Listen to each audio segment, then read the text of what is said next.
In this segment, we're going to go over how to analyze a property for vacation rentals. I've got a great team sitting here. I've got my son Levi, who's joined us. He is our chief analyzer for the team. Chief. Yes.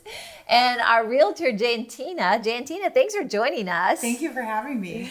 And we've just looked at some properties, and we're going to be sharing some things about those. But I want to take a moment and just express to you how important it is to have a good real estate agent on your team. One of the things we always look for is someone that's got some experience in the market and does investment properties themselves. And Jantina, you totally fit the bill for that. I have a couple. You do, yeah. We're kind of like, trying to get ahead of each other, a little competition for investor properties. But we're going to be just starting out here with some discussion on a property that we looked at that fit our price range. It's in a neighborhood we like, and I'm going to start with Levi to give us his initial thoughts on Samar Road. Yeah. So the first thing I like to consider when we look at a potential fixer-upper to specifically turn into a vacation rental is it within the city limits? Because that's going to dictate how much money per night we need in margin. Whether or not we have to give 10% tourism tax on all the revenue that we get or not. This one is in the city limits.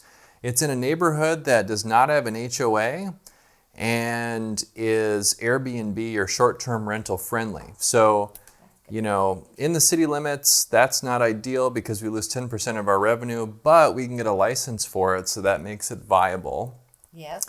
The house itself, however, even though the after repair value of the house and what we could purchase the property for has a good margin to include our construction costs, the finished product I don't think would be too great because there's a low ceiling in the house. That's not something that we can overcome. Without a lot of money. Right. Without a lot of money. Yeah. The house is like elevated 3 or 4 feet in the middle for some reason. There looked to me like there might have been an unpermitted addition, which could cause a lot of issues for us when we do get into the actual renovation, even though we only want to do cosmetic stuff.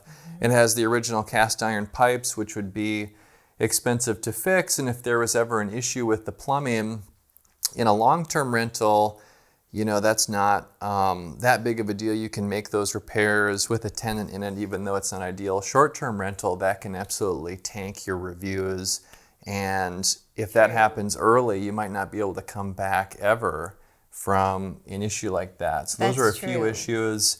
And then I guess the main reason that I'm not too fond of this property for us for vacation rental is because of the fact that there's let's say a 1-star hotel or less, maybe a 0.5 star directly in the backyard. So long-term rental, not a big deal if there's some annoyances.